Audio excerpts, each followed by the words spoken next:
Trying to wait to see what we live. Let me see if we live, y'all.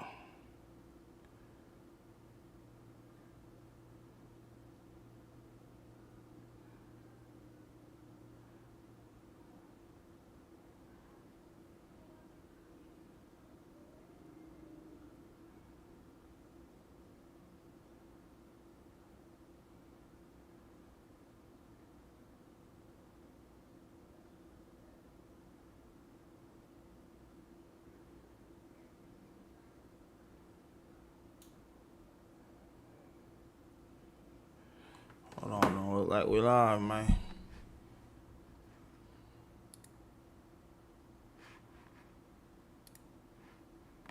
Oh, say we are.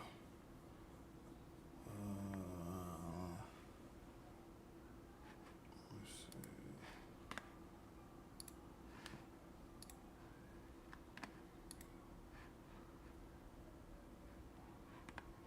Oh, we live.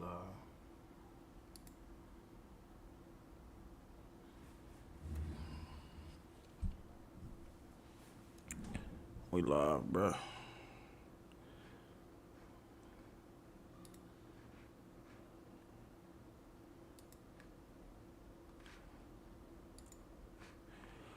What's the deal? It's your boy Slim Poke back with another one like the other one. You feel me? Gonna get into this little Cool Kicks breakdown. If y'all know about, if y'all familiar with Cool Kicks on Melrose, then yeah, some shit went down. I guess they said after 5 years they finally caught them. I don't know what they was doing. Allegedly, I guess they was, doing some shit they ain't got no business doing. I'm watching this video from off of Chance Dubinick page. You feel me? So let's see what's going on, man. For almost a year, something strange was happening inside the sneaker world. Federal agents were showing up everywhere. 12 people face federal charges now, accused of stealing more than $2 million in Nike products from the company's North American Logistics Center right here in Memphis. Federal prosecutors say this went on for at least 4 years, totaling nearly $2 million. It was the other co-owner of Cool Kicks that was taken into custody by LAPD. Including 40-year-old Keith Cannon, who owned Valid Kicks. Project Blitz. I actually bought a few shoes out of here before, like a few years back. They were like a popular shoe store on Melrose. Like they was doing giveaways, prize giveaways, and stuff like that. So if y'all familiar with Melrose, y'all familiar with Cool Kicks. Cool Kicks, warehouses filled with thousands of sneakers, search warrants, evidence boxes, and phones being held outside storefronts trying to figure out what was happening. But nobody seemed to know the answer. There were plenty of rumors about counterfeit sneakers, money laundering, tax fraud, stuff like that. But law enforcement and the government stayed completely silent. No interviews, no detailed press conferences, just a series of raids that at the time seemed to be a little bit unrelated. That's how it looked from the outside looking in. While the sneaker community was trying to guess what happened, federal investigators were allegedly putting together a case that had been going for years. And according to a federal indictment that just got released this month, I think we have answers to everything we need to know.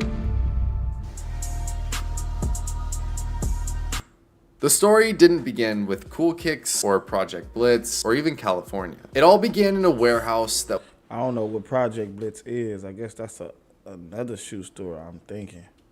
was nearly 2,000 miles away. Nike's North American Logistics Center that was located in Memphis, Tennessee. Every single day, this building moves thousands of Nike products across the United States. If you've ever bought a pair of Jordans or Nike Dunks or anything of that nature, there's a good chance that it goes through this warehouse first. This is essentially the beating heart of Nike's entire supply chain. Products arrive in this warehouse from around the world. They get sorted, packed, labeled, loaded into trucks, and then shipped to retailers across the country, like Foot Locker or Champs or wherever you buy your shoes. Vans. And on paper, it's one of the 3 most times. efficient Shout out to logistics Vans 3 systems times. in the entire world. Every package has a barcode, every carton has a destination, and every movement is seemingly tracked. And every shipment has one small detail that tells the entire system where to go, and that's a shipping label. And according to federal prosecutors, that tiny piece of paper would allegedly become the key to one of the biggest sneaker theft conspiracies in recent history. And the more investigators looked into this case, the more they realized that it wasn't just a traditional cargo theft. Nobody was cutting locks or hijacking the trucks or breaking into the warehouse in the middle of the night. The operation allegedly relied on something a lot more simple, and that was the shipping process itself. Imagine you go online and order a pair of Jordans from Nike or the website. The order gets processed, Nike packs the shipment, and a shipping label is printed. And that label tells UPS exactly where the package belongs, as long as the label is correct. Now imagine somebody quietly replaces that label before the package ever leaves the building. The box is still scanned, and it still gets loaded into the truck, and UPS delivers it. But the only difference is the destination. And according to the indictment, this is what investigators believe exactly happened. So whenever there's a hype Jordan release, like let's just say, for example, the Jordan 4 Brick by Bricks, Man, somebody in the warehouse would locate I still want them motherfuckers.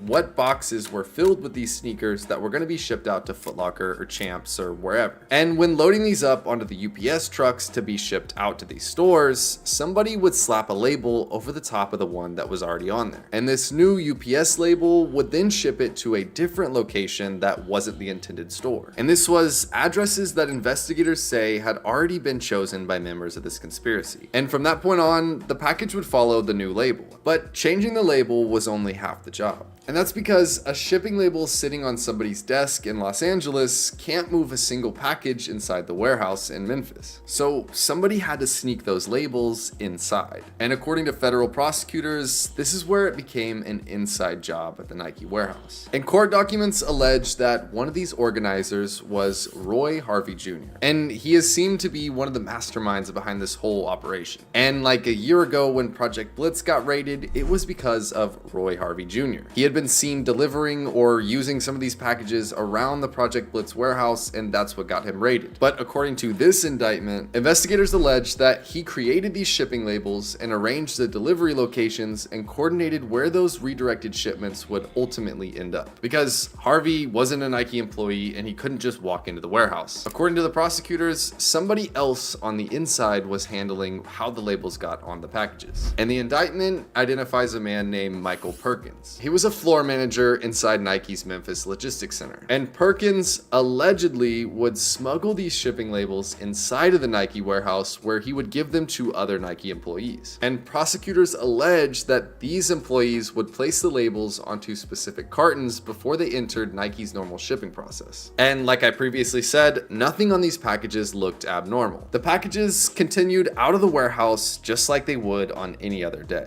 And that's what made this operation so hard to detect.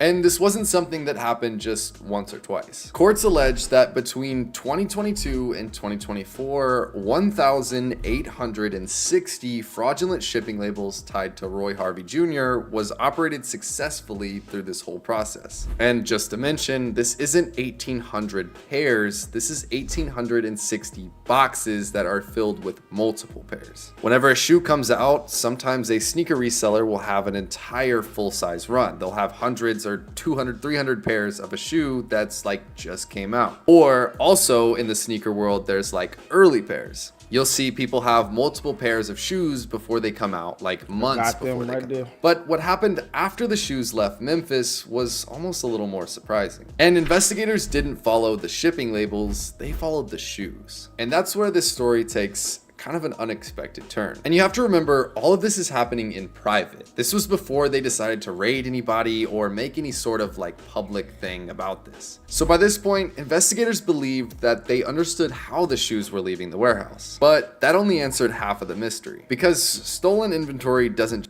Imagine being able to build an app with your name on it, just by thinking about it.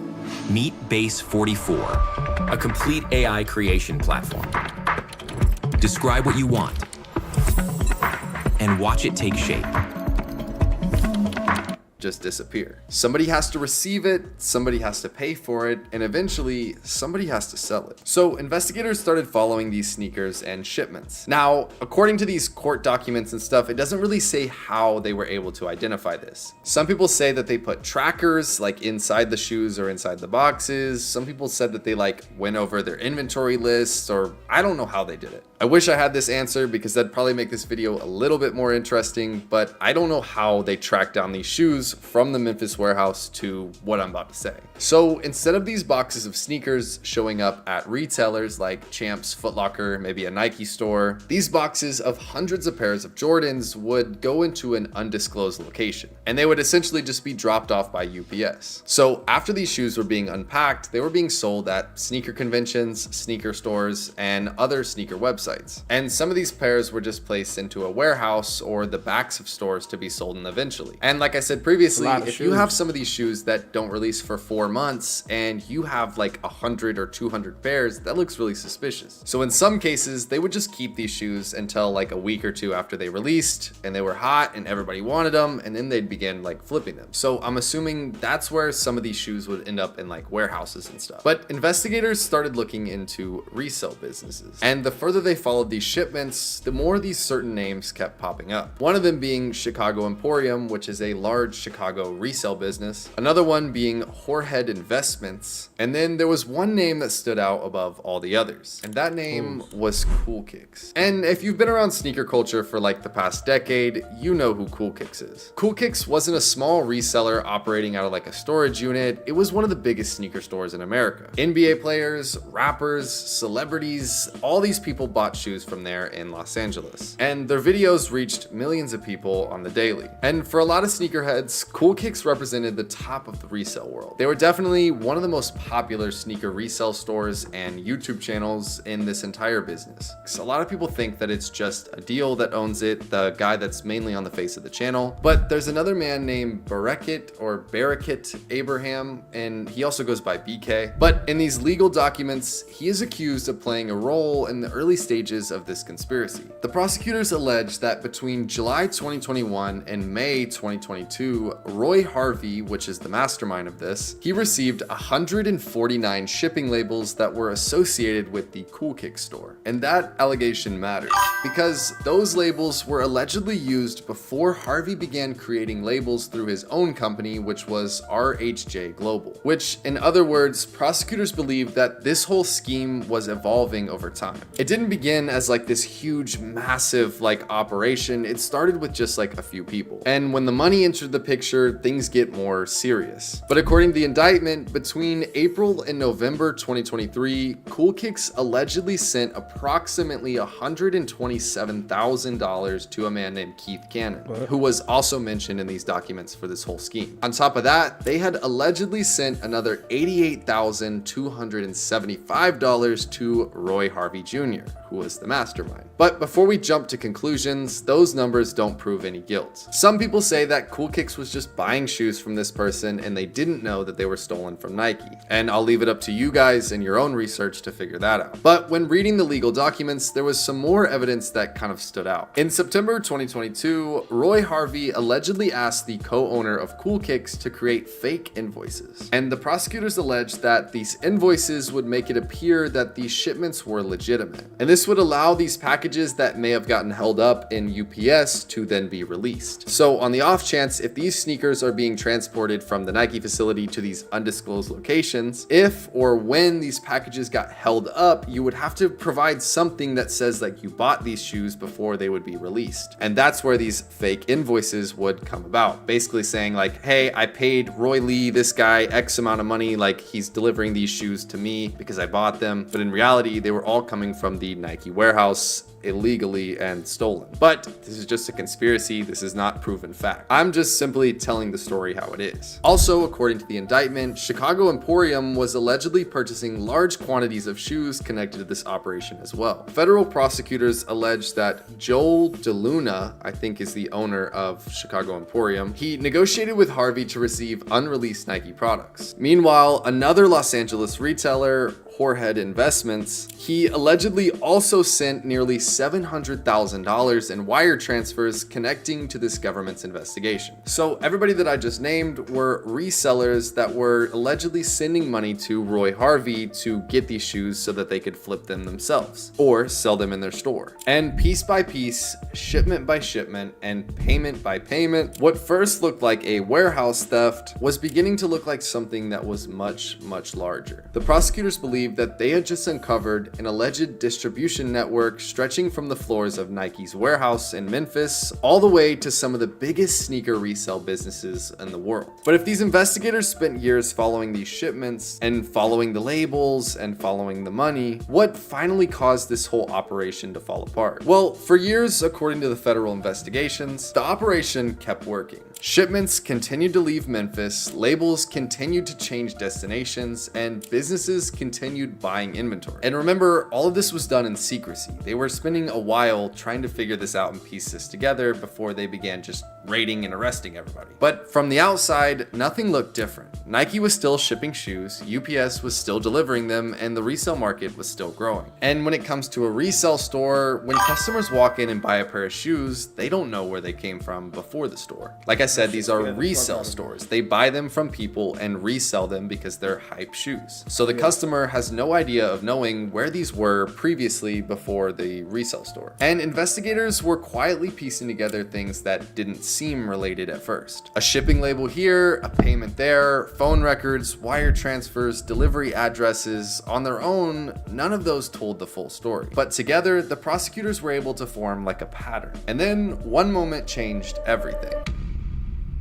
In January of 2024, Roy Harvey was arrested in Los Angeles. And this was when the popular sneaker resale warehouse and platform Project Blitz got raided. And for those who don't know, Project Blitz, they're huge. They have a YouTube channel and they've even been on like Pawn Stars. They make videos pretty much showing off some of the rarest sneakers that you can possibly buy in the world. But supposedly, after they gathered this evidence, they arrested him with 28 cartons of stolen Nike products that were connected to this whole conspiracy. And that is why Project Blitz got raided, because somehow, some way, he was delivering shoes to Project Blitz. But the Project Blitz story is an entire video on its own and all the controversy that comes with that. But this was one of the first moments that investigators could say that they could physically connect redirected shipments to somebody in this operation. And that was Roy Harvey. But this arrest didn't stop the investigation. They went through Harvey's phone, his financial records, and they found connections that led to new leads. Investigators weren't just looking backwards anymore, they were starting to connect the pieces on this whole map. After the mastermind of this whole thing got put away in jail, now the business is still going. That means somebody's still doing this and people are still buying this from Nike. And that's when they realized this whole operation wasn't just centered around one person, it was an entire team. And it was 12 people to be exact. And so the investigators, they kept going. They kept reviewing financial records, they kept interviewing witnesses, and the case kept expanding. And this was when everybody started to get raided. Like I said before, the Project Blitz store got raided, and then the Cool Kicks store also got raided while on live stream. This became like a huge viral moment. Like they were selling shoes on a live, the police busted in, and then there's all these clips of them getting arrested. Everybody thought this was because they were selling counterfeit shoes, and that's not at all the case. As well as there was clips online that showed a house that got raided that was completely full from like top to bottom with Nike shoes. And on top of all this, the Chicago warehouse that was Chicago Emporium also got raided. When all of this was happening, nobody really knew why. Like I said, everybody speculated counterfeit shoes and everybody was slandering Cool Kicks, saying that they sold like fake shoes, and that's not true. As well as Project Blitz, they got bashed everywhere for this, but in reality, they probably just bought a few pairs of shoes that were stolen that they didn't know about. But regardless, all these business reputations got cooked. But in July of this year, a federal grand jury returned a sweeping indictment charging 12 people with offenses including conspiracy, interstate transportation of stolen property, and wire fraud. And of these 12 names that were in this were Roy Harvey Jr., BK from Cool Kicks, the Chicago Emporium guy, Perkins. You guys can look at the list yourself. But for the sneaker community, this was the first time that these allegations were made public. And suddenly, all those raids, all those rumors, and all those unanswered questions announced they finally had context just this month. But this story isn't just about Cool Kicks or one warehouse. It's about something much bigger. It's about how an industry built on hype and scarcity created one of the most perfect environments for an operation like this to exist for years. But like I said, everything in this video is just alleged, and everybody in this case is innocent until proven guilty.